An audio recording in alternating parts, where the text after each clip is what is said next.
I'm a storyteller, and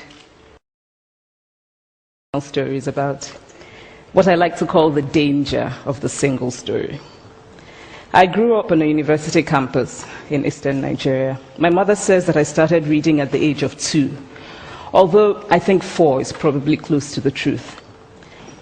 So I was an early reader, and what I read were British and American children's books. I was also an early writer. And when I began to write at about the age of 7, stories in pencil with crayon illustrations that my poor mother was obligated to read, I wrote exactly the kinds of stories I was reading. All my characters were white and blue-eyed. They played in the snow. They ate apples. And they talked a lot about the weather, how lovely it was that the sun had come out. Now, this despite the fact that I lived in Nigeria. We didn't have snow, we ate mangoes, and we never talked about the weather because there was no need to.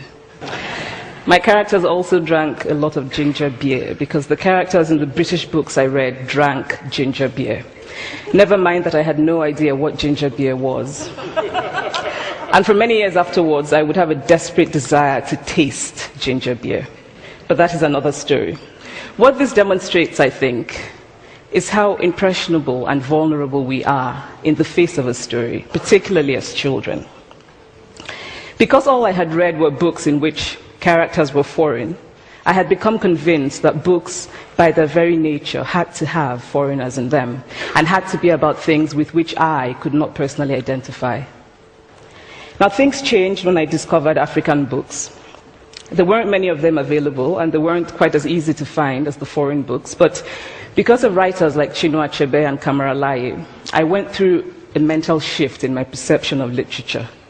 I realized that people like me, girls with skin the color of chocolate, whose kinky hair could not form ponytails, could also exist in literature.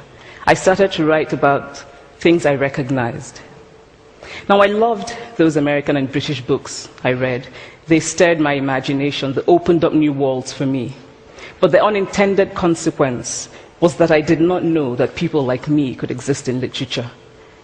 So what the discovery of African writers did for me was this: it saved me from having a sense of what books are.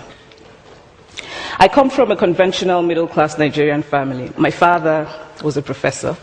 My mother was an administrator. And so we had, as was the norm, live-in domestic help who would often come from nearby rural villages. So the year I turned 8, we got a new houseboy.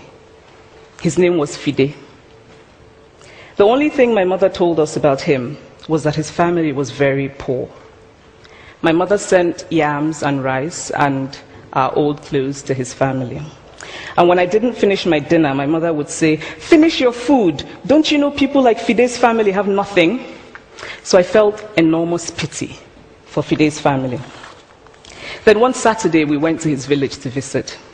And his mother showed us a beautifully patterned basket made of dyed raffia that his brother had made. I was startled. It had not occurred to me that anybody in his family could actually make something. All I had heard about them was how poor they were, so that it had become impossible for me to see them as anything else but poor. Their poverty was my single story of them. Years later, I thought about this when I left Nigeria to go to university in the United States. I was 19. My American roommate was shocked by me. She asked where I had learned to speak English so well, and was confused when I said that Nigeria happened to have English as its official language. She asked if she could listen to what she called my tribal music, and was consequently very disappointed when I produced my tape of Mariah Carey. She assumed that I did not know how to use a stove. What struck me was this: she had felt sorry for me even before she saw me. Her default position toward me, as an African, was a kind of patronizing, well-meaning pity. My roommate had a single story of Africa, a single story of catastrophe. In this single story, there was no possibility of Africans being similar to her in any way, no possibility of feelings more complex than pity, no possibility of a connection as human equals. I must say that before I went to the US, I didn't consciously identify as African. But in the US, whenever Africa came up, people turned to me, never mind that I knew nothing about places like Namibia.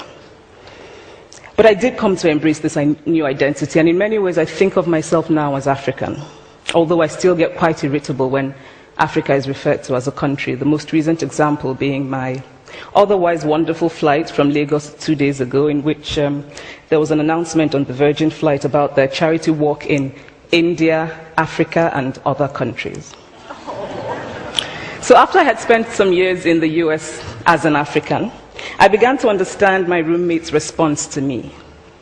If I had not grown up in Nigeria, and if all I knew about Africa were from popular images, I too would think that Africa was a place of beautiful landscapes, beautiful animals, and incomprehensible people fighting senseless wars, dying of poverty and AIDS, unable to speak for themselves, and waiting to be saved by a kind white foreigner. I would see Africans in the same way that I, as a child, had seen Fide's family. This single story of Africa ultimately comes, I think, from Western literature. Now here's a quote from the writing of a London merchant called John Locke, who sailed to West Africa in 1561 and kept a fascinating account of his voyage. After referring to the black Africans as beasts who have no houses, he writes, "They are also people without heads, having their mouths and eyes in their breasts." Now, I've laughed every time I've read this, and one must admire the imagination of John Locke. But what is important about his writing is that it represents the beginning of a tradition of telling African stories in the West, a tradition of sub-Saharan Africa as a place of negatives, of difference, of darkness, of people who, in the words of the wonderful poet Rudyard Kipling, are half devil, half child. And so I began to realize that my American her life, seen and heard different versions of this single story.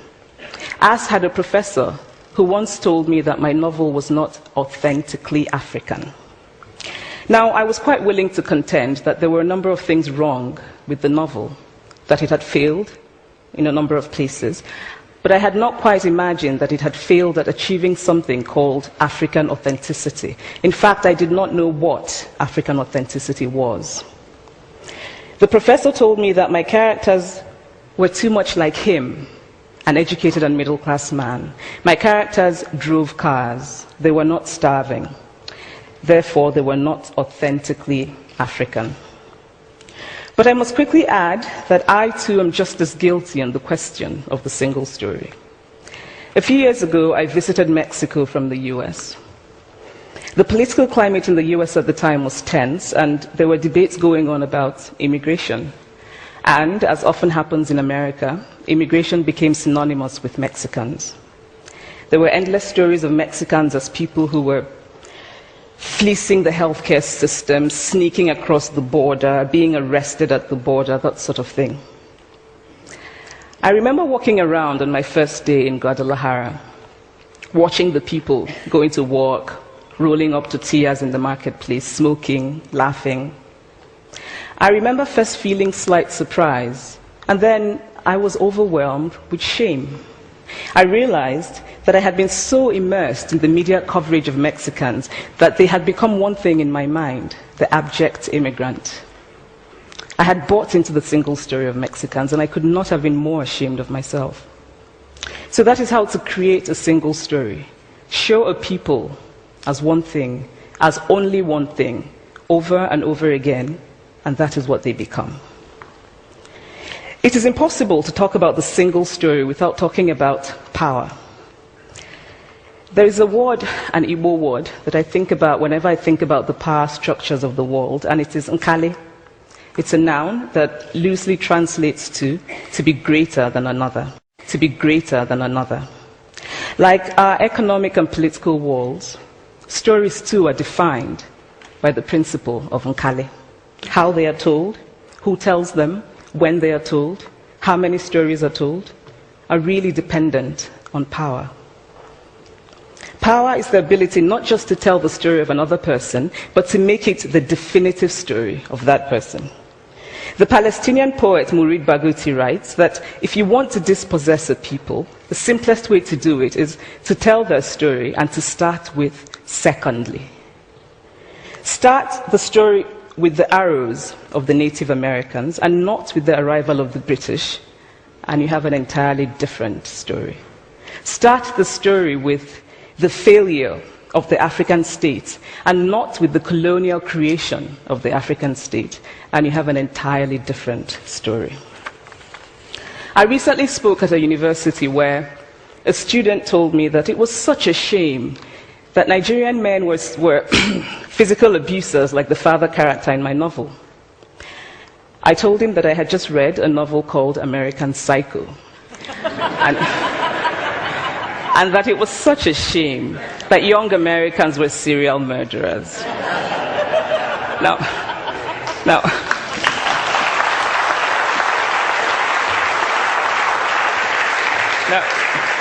Now, obviously, I said this in a fit of mild irritation, but it would never have occurred to me to think that just because I had read a novel in which a character was a serial killer, that he was somehow representative of all Americans.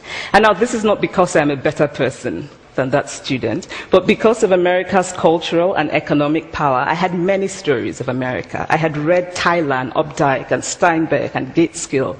I did not have a single story of America. When I learned some years ago that writers were expected to have had really unhappy childhoods to be successful, I began to think about how I could invent horrible things my parents had done to me. But the truth is that I had a very happy childhood, full of laughter and love, in a very close-knit family. But I also had grandfathers who died in refugee camps. My cousin, Polly, died because he could not get adequate health care. One of my closest friends, Ukoloma, died in a plane crash because our fire trucks did not have water.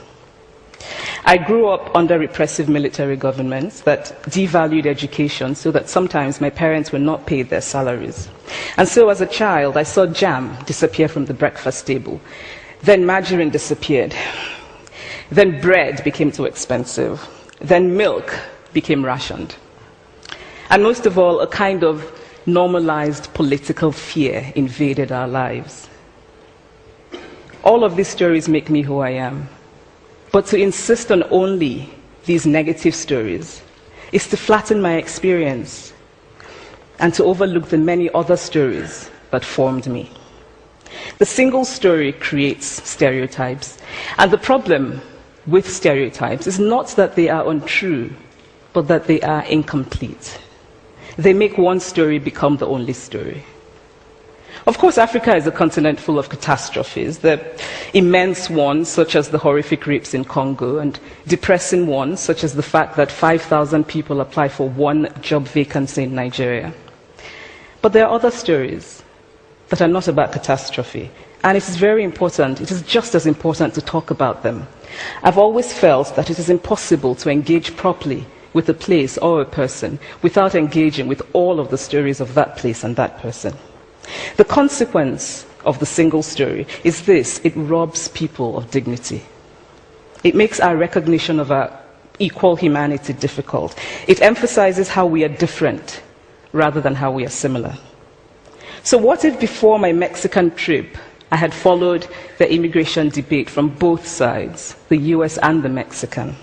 What if my mother had told us that Fide's family was poor and hardworking? What if we had an African television network that broadcast diverse African stories all over the world, what the Nigerian writer Chinua Achebe calls a balance of stories? What if my roommate knew about my Nigerian publisher, Mukhtar Bakare, a remarkable man who left his job in a bank to follow his dream and start a publishing house? Now, the conventional wisdom was that Nigerians don't read literature. He disagreed. He felt that people who could read would read if you made literature affordable and available to them. Shortly after he published my first novel, I went to a TV station in Lagos to do an interview. And a woman who walked there as a messenger came up to me and said, "I really liked your novel. I didn't like the ending. Now you must write a sequel, and this is what will happen." And she went on to tell me what to write in the sequel. Now, I was not only charmed, I was very moved. Here was a woman, part of the ordinary masses of Nigerians who were not supposed to be readers. She had not only read the book, but she had taken ownership of it and felt justified in telling me what to write in the sequel.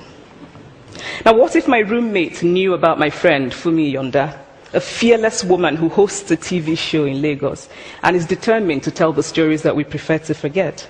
What if my roommate knew about the heart procedure that was performed in the Lagos hospital last week? What if my roommate knew about contemporary Nigerian music, talented people singing in English and Pidgin and Igbo and Yoruba and Ijo, mixing influences from Jay-Z to Fela to Bob Marley to their grandfathers? What if my roommate knew about the female lawyer who recently went to court in Nigeria to challenge a ridiculous law that required women to get their husband's consent before renewing their passports? What if my roommate knew about Nollywood, full of innovative people making films despite great technical odds? Films so popular that they really are the best example of Nigerians consuming what they produce. What if my roommate knew about my wonderfully ambitious hair braider who has just started her own business selling hair extensions? Or about the millions of other Nigerians who start businesses and sometimes fail, but continue to nurse ambition?